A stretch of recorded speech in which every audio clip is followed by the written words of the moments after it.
a nuestro prójimo. Es decir, que Dios, el principio amplio del amor, lo desmenuza en dos principios menores y luego lo desmenuza aún más en 10 principios donde define lo que significa amar a Dios y amar al prójimo. Si amamos a Dios, no vamos a tener otros dioses. Ya se define más lo que es amar a Dios. Si amamos a Dios, no vamos a tener ídolos y rebajar a Dios al nivel de la imaginación humana. Si amamos a Dios, vamos a respetar su nombre. Si amamos a Dios, vamos a querer pasar todo el día sábado con Él. Se amplía y se explica más lo que significa amar a Dios. El segundo mandamiento dice que si tú amas a tu prójimo, no lo vas a matar. Si tú amas a tus padres, los vas a respetar. Si tú amas a tu prójimo, no vas a adulterar con su esposa o con su esposo. Si tú amas a tu prójimo, no le vas a robar. Si tú amas a tu prójimo, no vas a hablar mal de él o de ella. Si tú amas a tu prójimo, no vas a codiciar lo que pertenece a tu prójimo. Se define entonces aún más detalladamente lo que es el amor. Pero todavía los 10 mandamientos son principios generales. Yo pregunto, el mandamiento que dice no matarás, ¿nos dice las consecuencias de matar? ¿Nos da algún ejemplo de lo que pasa cuando una persona mata? No. Sencillamente dice no matarás. El mandamiento que dice no cometerás adulterio, ese mandamiento es sencillamente un mandamiento, no cometerás adulterio, pero no nos describe en realidad qué es adulterio y las implicaciones y las consecuencias de cometer el adulterio. Así que Dios dice, yo tengo que especificar un poco más. Noten Mateo 22 y el versículo 40.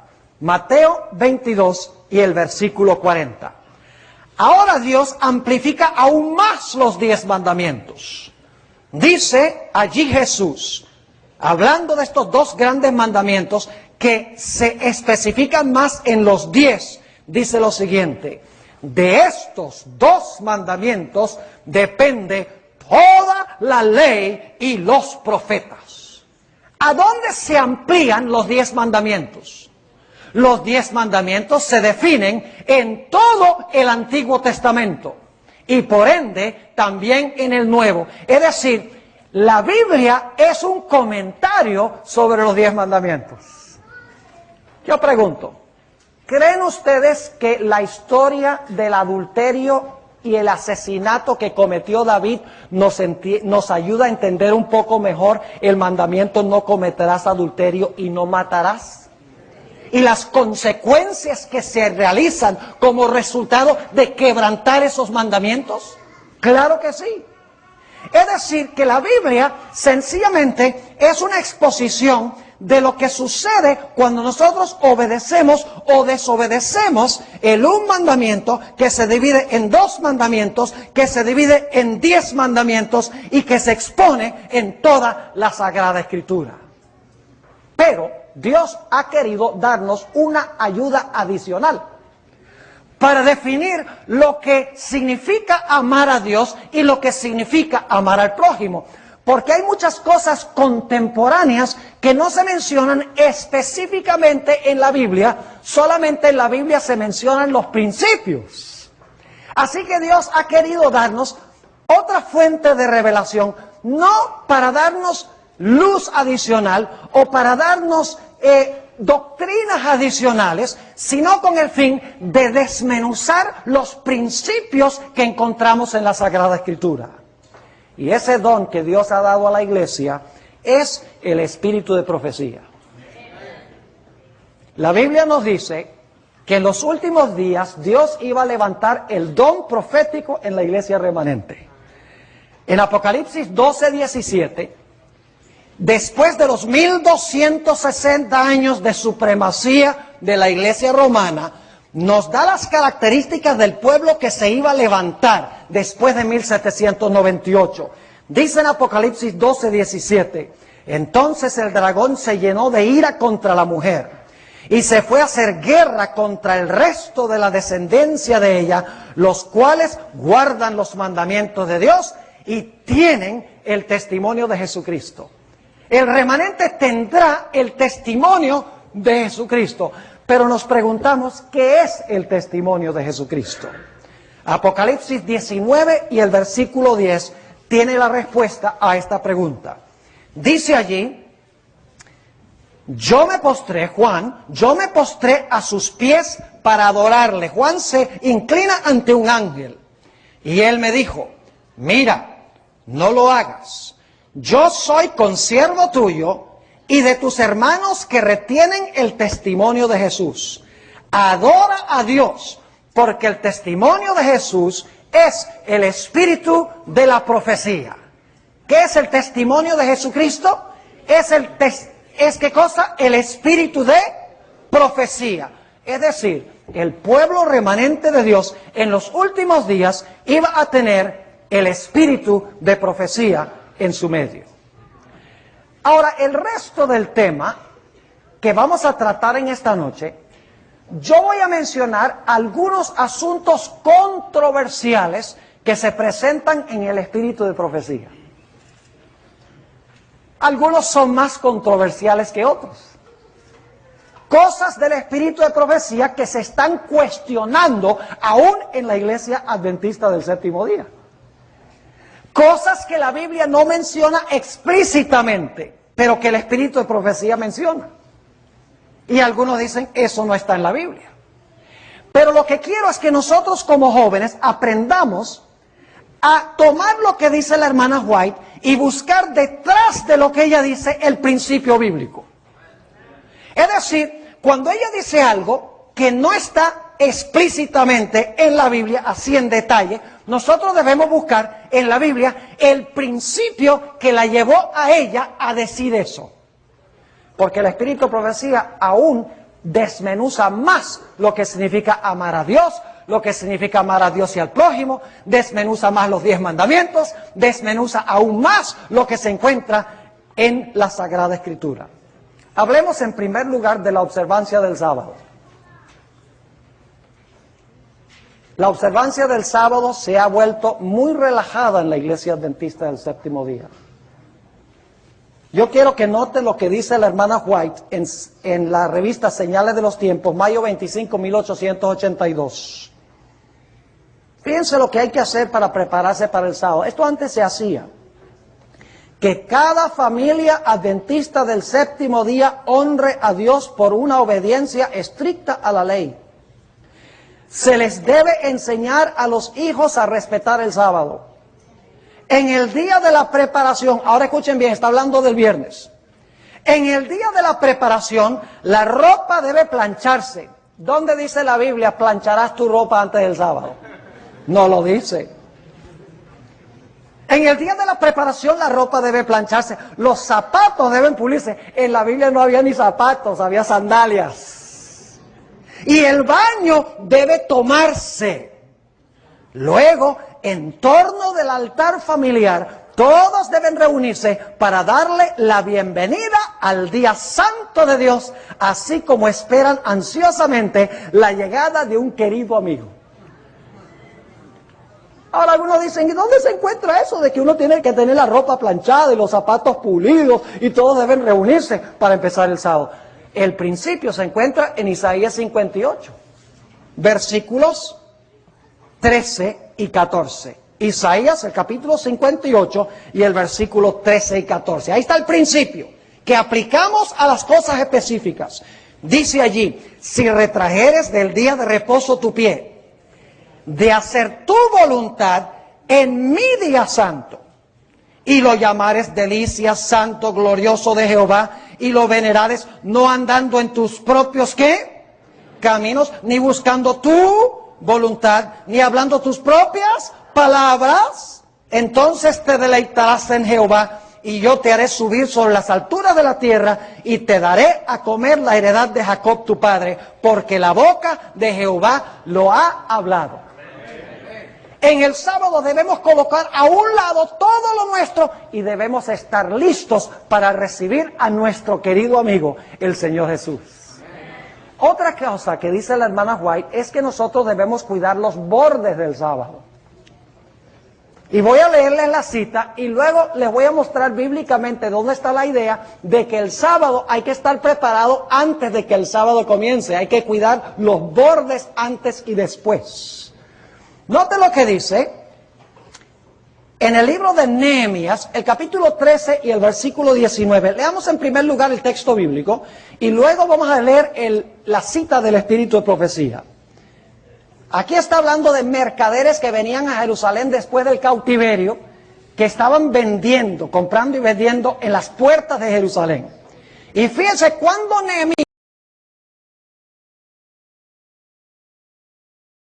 de reposo, y puse a las puertas a algunos de mis criados para que en el día de reposo no introdujeran, ¿qué cosa? Carga. ¿Cuándo es que mandó Nehemías a cerrar las puertas de Jerusalén? Cuando recién empezó el sábado, no, dice antes del día de reposo, cuando apenas estaba oscureciendo en las puertas de Jerusalén. Ahora fíjense cómo Elena White toma esto y amplía este principio. Testimonios para la Iglesia, tomo 6, página 356. Dice esto: debemos guardar celosamente los bordes del sábado. Acuérdese que cada momento está consagrado y es tiempo santo. Cuando es posible, los patrones deben darle la tarde libre a sus obreros, desde el mediodía hasta que comience el sábado. Concédales tiempo para prepararse a fin de que puedan darle la bienvenida al día del Señor con una mente serena. Es decir, no debemos estar corriendo así a última hora. Y entonces faltan 30 segundos para el sábado. Voy a empezar a guardar el sábado ahora. Porque la mente está agitada, no hay paz, no hay serenidad. Dios quiere que comencemos el sábado con calma, serenamente. Por eso dice que los jefes de trabajo den el viernes por la tarde libre, para que todo se pueda preparar y podamos recibir el sábado. Y lo mismo sucede cuando el sábado termina. Ahora hablemos de un asunto muy controversial: la asistencia al cine. ¿Dónde dice la Biblia no irás al cine? No dice, así que algunos dicen, si la Biblia no dice no irás al cine, pues yo puedo ir al cine. Pero la hermana White desmenuza y amplía algunos principios bíblicos. ¿Cuáles son esos principios? Vamos a leer algunos. Romanos 12 y el versículo 2. Tenemos que tomar los textos con los principios y entonces leer el Espíritu de Profecía a la luz de los principios. Porque la hermana White está exponiendo, ampliando un principio bíblico.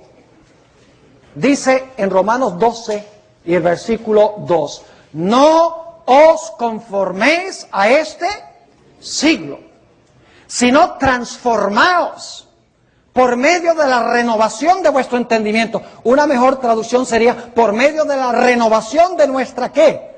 Mente, para que comprobéis cuál sea la buena voluntad de Dios, agradable y perfecta. Noten otro texto a donde se da el principio.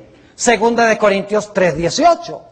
Por tanto nosotros todos, mirando a cara descubierta como en un espejo la gloria del Señor, somos transformados de gloria en gloria en la misma imagen como por el Espíritu del Señor.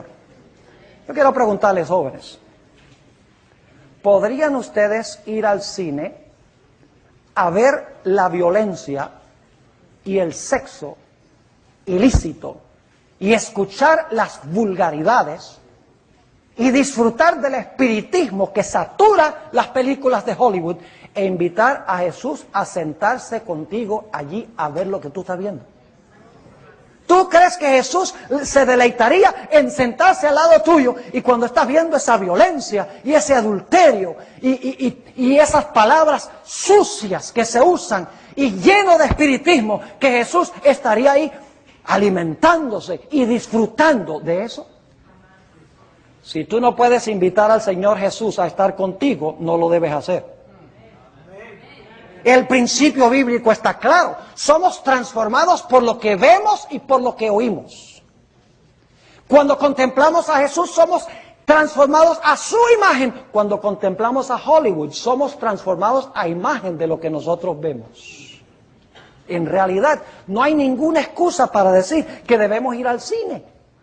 Noten otra vez el mismo principio en Filipenses el capítulo 4 y el versículo 8. Estoy dándole los principios bíblicos.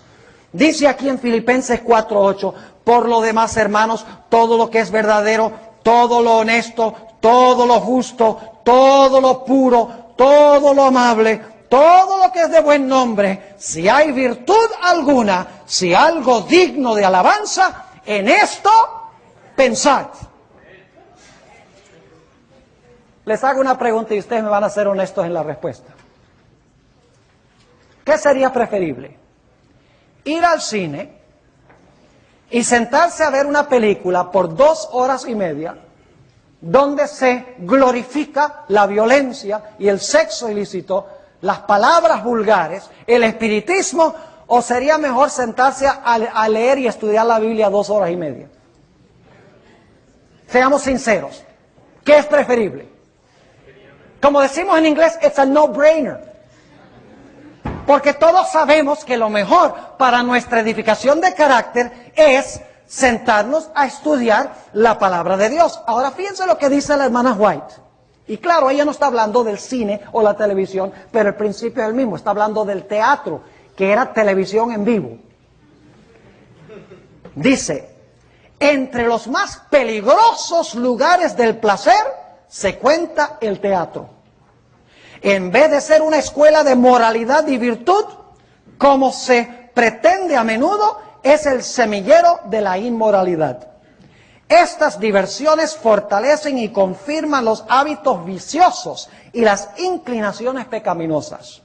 Los cantos viles, los ademanes, las expresiones y actitudes lascivas depravan la imaginación y degradan la moral.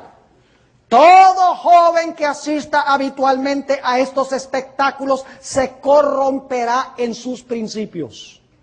No hay en nuestra tierra influencia más poderosa para envenenar la imaginación, destruir las impresiones religiosas y embotar el gusto por los placeres tranquilos y las sobrias realidades de la vida que las diversiones teatrales. El amor por estas escenas aumenta con cada asistencia, como el deseo de bebidas embriagantes, es decir, se vuelve un vicio, y yo sé que eso es cierto. Dice, la única conducta segura consiste en huir del teatro, del circo y otros lugares dudosos de diversión. ¿Dónde dice la Biblia no irás al cine? No lo dice. Pero los principios bíblicos, ampliados por la hermana Elena G. de White, son perfectamente razonables y comprensibles.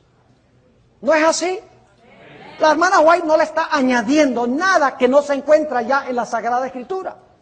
Está sencillamente ampliando, mencionando cosas específicas de su época que cumplen o desarrollan el principio que presenta la Biblia. Hablemos de otro tema controversial, el uso de prendas o de joyas. Se ha vuelto común en la iglesia adventista ahora usar prendas y usar joyas, a pesar de que la Biblia es absolutamente clara. Noten 1 de Timoteo el capítulo 2 y el versículo 9 y 10. 1 de Timoteo 2 y el versículo 9 y 10. Y mientras ustedes están buscando esto, déjenme preguntarles algo. ¿Tiene algo que ver el hecho de que ustedes vayan a sentarse en el cine a ver violencia, sexo ilícito? ¿Tiene algo eso que ver con el amor que usted podría tener para con su prójimo? ¿Le ayuda a amar más a su prójimo? No, hace que usted sea más violento, más lascivo, que tenga menos respeto por su prójimo y que también ame menos a Dios. Es decir, amplía el principio del amor. Ahora, note lo que dice 1 de Timoteo 2, 9 y 10. Asimismo, que las mujeres se atavían de ropa decorosa. Y yo diría, si Pablo viviera hoy, estaría hablando de los hombres también. Con pudor y modestia, no con peinado ostentoso, ni oro, ni perlas, ni vestidos costosos, sino con buenas obras, como corresponde a mujeres que profesan piedad. Está clarito en la Biblia, contante y sonante. Primera de Pedro, el capítulo 3 y el versículo 3 y 4. Primera de Pedro 3, 3 y 4. Dice el apóstol Pedro, el otro gran pilar de la iglesia primitiva: vuestro atavío no sea el externo, de peinados ostentosos, de adornos de oro o de vestidos lujosos, sino el interno, el del corazón, en el incorruptible ornato o adorno de un espíritu afable y apacible, que es de grande estima delante de Dios. A uno. La razón por la cual usamos ciertas clases de vestidos, la razón por la cual usamos ciertos atavíos, es porque queremos atraer atención ¿a quién? A nosotros, seamos honestos. Queremos que nos miren a nosotros. Pero todo el propósito de la vida no es que la gente nos mire a nosotros, sino que la gente mire a Jesús a través de nosotros.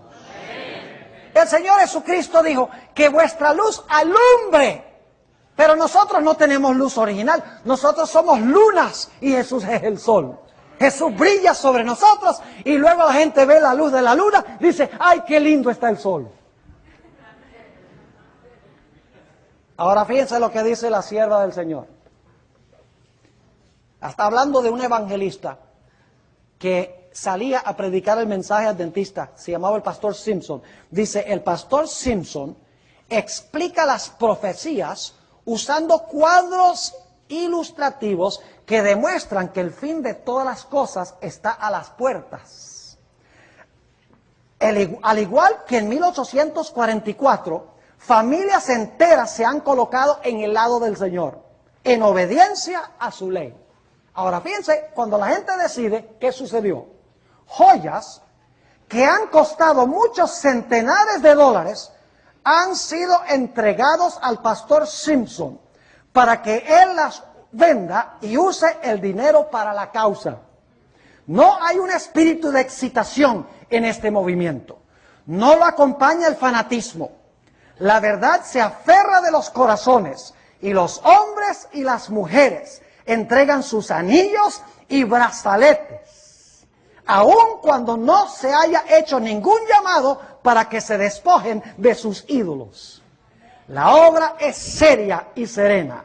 La gente se quita las joyas por su libre voluntad y las traen al pastor Simpson como un despojamiento de sus ídolos. Fíjese que la razón por la cual se quitaban sus joyas era para que el pastor Simpson las pudiera vender por amor a presentar el mensaje al prójimo.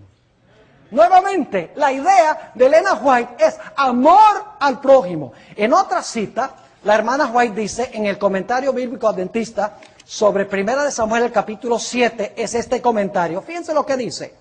Hay muchos que tienen el corazón endurecido, de tal manera que en la prosperidad se olvidan de Dios y las necesidades de sus prójimos. Fíjense cuál es la pasión de la hermana White.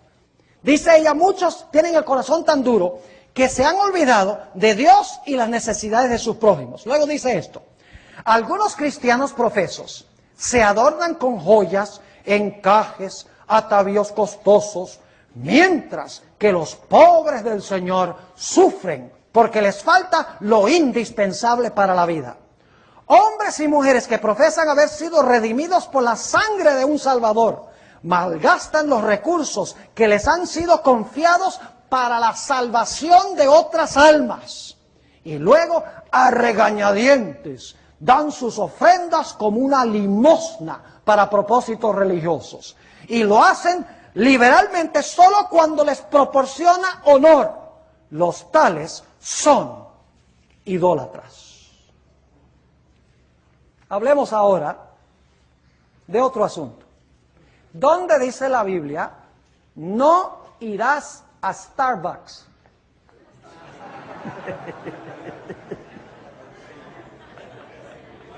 Ustedes tienen la chispa atrasada, definitivamente. ¿Dónde dice la Biblia, no tomarás té, no tomarás café, no fumarás tabaco. La Biblia no dice. Y por lo tanto, yo estaba contando una historia hoy en el seminario que estaba enseñando, que un individuo estaba diciendo, como la Biblia no dice que fumar es pecado, pues entonces el cristiano puede fumar. ¿Es así? Claro que no. Noten lo que dice Elena White y luego le voy a dar los principios bíblicos por lo que ella dice. Esto se encuentra en el libro El Evangelismo, páginas 196 y 197. Dice ella: Dios ha escrito su ley en todo nervio y músculo, en toda fibra y función del cuerpo humano. La complacencia del apetito antinatural, ya sea por el té, el café, el tabaco o el alcohol, es intemperancia y se halla en guerra contra las leyes de la vida y la salud. Usando estos artículos prohibidos, se crea una condición en el organismo que el Creador nunca propuso que hubiera. Esta complacencia en cualquiera de los miembros de la familia humana es pecado. ¡Wow! Y no estoy hablando solamente de café caliente, estoy hablando también de café frío. Como las bebidas que tienen cola. Las bebidas que terminan con la palabra cola. Y no voy a decir nombres porque no me quiero meter en agua caliente, ¿verdad? Cuando se televise este programa. Ahora yo pregunto, ¿la Biblia tiene principios claros que respaldan lo que dice el Espíritu de profecía? ¿Saben que algunos usan la excusa y dicen, oh, pero la ciencia ha descubierto que el vino es bueno para el corazón? Que el vino baja el colesterol. Pero ¿saben lo que no le dicen? Que el jugo de uva hace lo mismo. Porque el jugo de uva es un antioxidante. Es decir, el jugo de uva sin fermentar hace lo mismo. Pero lo que pasa es que quieren vender un montón de vino alcohólico, porque Welch's no le sacan nada de plata. Ustedes conocen ese texto que dice, no matarás rapidito. Matar no es sacar una pistola y matar a alguien. Si nosotros acortamos nuestra vida y nos matamos por hábitos de intemperancia, igual estamos desobedeciendo el mandamiento que dice, no matarás. Además de eso hay otros principios en la Biblia. 1 Corintios 3, 16 y 17 dice, ¿no sabéis que sois templo de Dios y que el Espíritu de Dios mora en vosotros? Si alguno destruye el templo de Dios, Dios lo destruirá a él. Porque el templo de Dios, el cual sois vosotros, santo es. Y en 1 Corintios 10, 31 dice, si pues coméis o bebéis o hacéis otra cosa, hacedlo todo para la gloria de Dios. Yo pregunto, ¿la intemperancia en mi vida afecta mi capacidad de servir a otros? ¿Ustedes creen que una persona que todo el tiempo está enferma, todo el tiempo está raquítica, puede servir a Dios y a su prójimo con sus fuerzas? Claro que no. Es decir, todos estos principios tienen que ver con amar a Dios y con amar a nuestro prójimo. Ahora toquemos un punto bien controversial. El consumo de carne. Ay, ay, ay.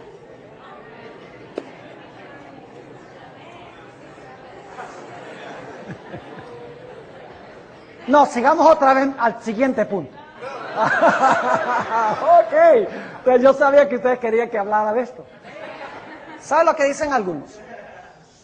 Dicen, la Biblia dice que nosotros podemos comer carnes limpias. Escuchen bien el argumento, parece muy persuasivo, muy convincente. La Biblia dice que nosotros podemos comer carne de res. La Biblia dice que nosotros podemos comer pollo. La Biblia dice que podemos comer ciertas clases de pescado. Y entonces lo que dicen es, cuando la hermana White dice que debemos dejar completamente la carne, está contradiciendo la Biblia. ¿Han escuchado ese argumento? Claro que sí. ¿Cómo la hermana White dice, deje toda la carne, cuando la Biblia dice que se pueden comer ciertas clases de carne? Les doy un ejemplo. Hay un río en una ciudad donde yo viví. que no voy a mencionar el río. Porque el río es la cloaca de esa ciudad. ¿Saben lo que es la cloaca, verdad? The sewer de la ciudad. ¿Saben algo interesante? Yo he visto fotos de ese río. Hace 130 años se sacaron esas fotos. En ese río la gente estaba pescando y se estaban bañando. La gente de la ciudad iba para pasar el domingo allí, con familia. ¿Saben lo que se encuentra ahora en el río? El gobierno permitía en ese tiempo que pescaran y permitía el gobierno también que se bañaran en el río. ¿Saben qué encuentran cuando van allá ahora? Avisos que dicen, peligro no bañarse. No se puede pescar ya porque no hay nada vivo ahí. Es tan sucio el río. Pero está prohibido bañarse en el río. Ahora yo pregunto, ¿por qué hace 130 años el gobierno permitía bañarse en el río y hoy en día no? Escuchen bien, porque las circunstancias han cambiado. ¿Ustedes creen que el gobierno debe decir, bueno, nosotros dijimos que se puede bañar la gente en el río? ¿Ustedes creen que Dios debe decir, no, yo dije allá en Deuteronomio que podían comer carne de res y podían comer carne de pollo y aunque hoy en día esté lleno de enfermedades, pues como yo doy permiso que se la coman? ¿Me están entendiendo? El consejo que da Dios a través del Espíritu es porque las circunstancias de la carne han cambiado. Ya lo que antes se podía consumir, que era limpio, hoy en día ni siquiera lo limpio se puede comer. Dice la sierva de Dios en el Ministerio de Curación, página 241, dice, la carne nunca fue el mejor alimento. Pero su uso es hoy día doblemente inconveniente, ya que el número de los casos de enfermedad aumenta cada vez más entre los animales. Por ejemplo, mad cow's disease, bird flu. Si Dios no nos está indicando de esta forma que ya no debemos comer carne, yo no sé cómo Dios puede anunciarlo más claramente. Sigue diciendo, los que comen carne y sus derivados no saben lo que ingieren. Muchas veces si hubieran visto los animales vivos y conocieran la calidad de su carne, la rechazarían con repugnancia. Continuamente sucede que la gente coma carne llena de gérmenes, de tuberculosis y cáncer. Así se propagan estas enfermedades y otras también graves. Las carnes hoy en día están llenas de hormonas, están llenas de preservativos, porque quieren que los animales crezcan rápido. Están llenos de enfermedades. Además de eso, no hablemos del colesterol, no hablemos de la grasa saturada, no hablemos de las purinas, las sustancias tóxicas que tiene. Dios dice a través del hermano White, las circunstancias ahora son tales que ni siquiera las carnes limpias se deben comer. Dice la sierva de Dios en el Ministerio de Curación, página 244, ¿no es ya tiempo de que todos prescindan de consumir carne?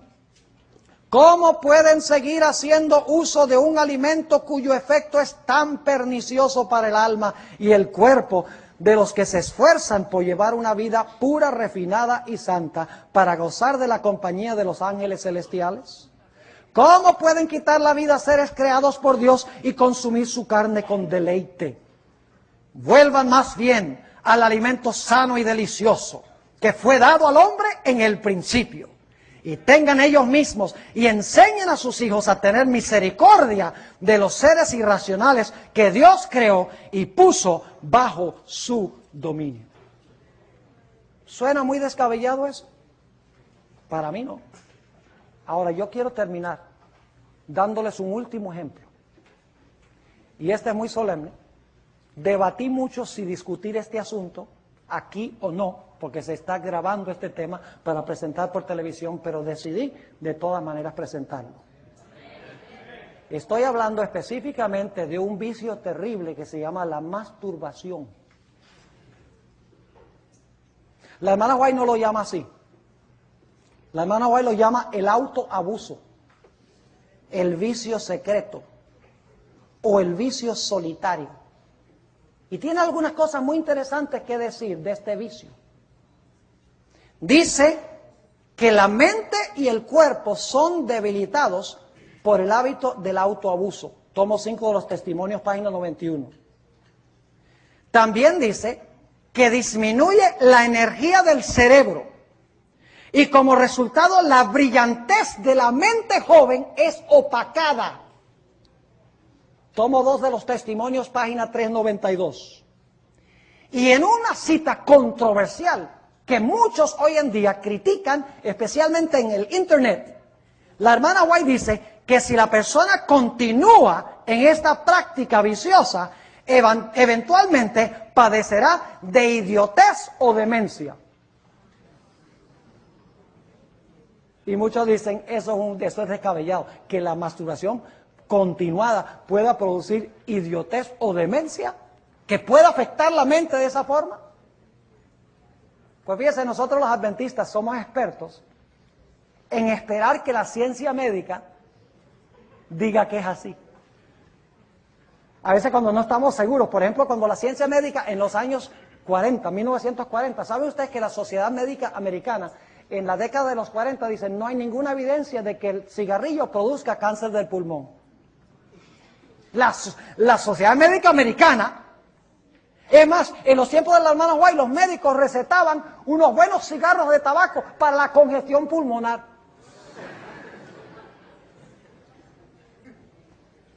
Y los médicos también creían que a la gente le daba fiebre porque tenía demasiada sangre, así que había que desangrarlos. A George Washington lo mataron desangrado.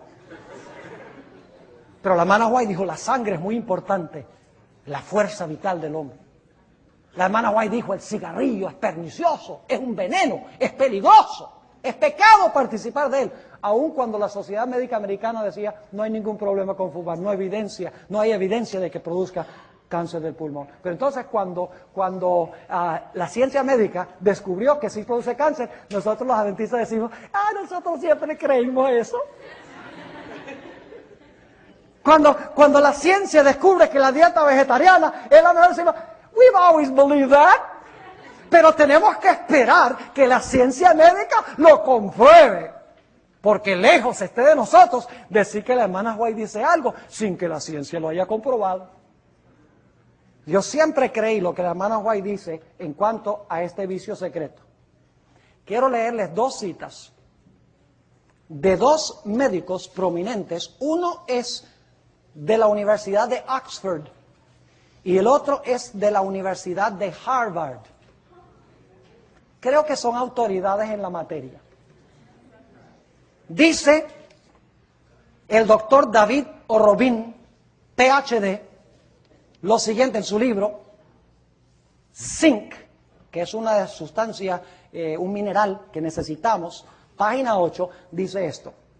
La deficiencia de zinc tiene un impacto profundo, especialmente sobre el varón, pues en los testículos y en la próstata se hallan cantidades extraordinarias de zinc.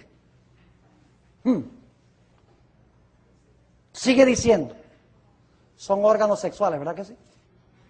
La cantidad de zinc que se halla en el semen es tal que una sola eyaculación puede eliminar todo el zinc que se absorbe de los intestinos en un día completo.